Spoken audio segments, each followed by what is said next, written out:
ऐसे मौके पर उस जगह का इंतखाब करें जो बुतों से भरा हुआ है।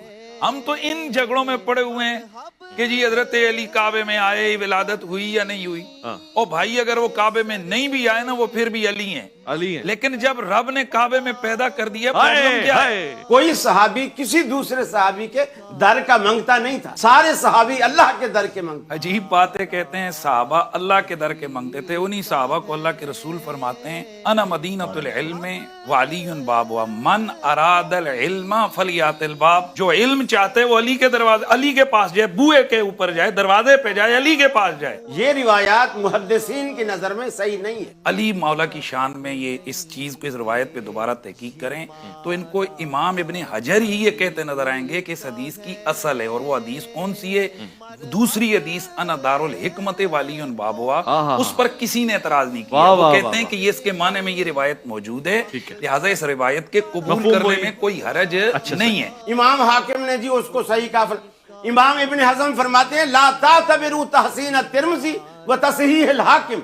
जिस रिवायत को इमाम हाकिम सही कह दे और इमाम तिर्मिज़ी हसन कह दे, उसकी कोई हैसियत ही नहीं। इसी तरह की जो लोगों के एतराज थे, इमाम इब्ने हजर अस्कलानी ये रिवायत लिखकर उन लोगों का ताक़ुब करते हुए जिन्होंने इस रिवायत के लिए कहा ला अस्ल लहू, आप फरमाते हैं ये जुर्रत है कि इस हदीस के लिए कहा जाए ला अस्ल लहू बल लहू अस्लुन साबितुन, इस हदीस की असल है, साबित है। हमारे यहाँ बिल्कुल इस पर इत्तेफाक है कि फजाइल के बाब में ज़ईफ रिवायात को लिया जाता है। वो इस तरह होता है जैसे जी इस किताब को पढ़ोगे जो सवाब मिलेगा। दूसरी रिवायत जो पेश की जाती है कि हजरत अली रजी अल्लाह अन्हु वो दरवाजा है, हजरत अबू बकर सिद्दीक रजी अल्लाह अन्हु बुनियाद है, हजरत उमर रजी अल्लाह अन्हु दीवार है, हजरत उस्मान रजी अल्लाह अन्हु उसकी छत है। तो उस रिवायत को सबने ज़ईफ और रकीक कहा है। आपने सबसे पहले मुझसे ये सवाल किया, बुग़्ज़ रखने वालों की गुफ्तगू ये होती, लेकिन गुलब करने वालों की गुफ्तगू ये नहीं। हमारा ये अकीदा है, हजरत फारूक आजम शेखैन की अजमतों को कायम रखते हुए हम मौला अली की जब अजमत को बयान करते हैं तो हम उन्हीं को देखते हैं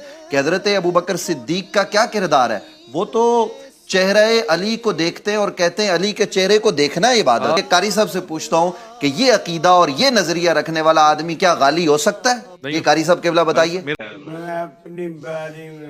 नहीं, जिस तरह इन्होंने फरमाया बुग़्ज़ के कोई सींग नहीं होते, गुलब के भी सींग नहीं होते। गुलब इसी तरह जाहिर होता है जो हदीस सही मुहद्दिसीन कह रहे हैं वो गुलब है। चुप रहे आप। उस बुग़्ज़ का क्या आलम होगा कि मौला कायनात के नाम पर नाम रखने वालों के सर उड़ाए जाते थे। उस बुग़्ज़ का क्या आलम होगा कि मिंबरों पर बैठकर मौला कायनात पर सबो शतम होता था। दर्द हुआ है, दर्द हुआ है, अली के बुग़्ज़ियों पे सट लगी है, दर्द हुआ है।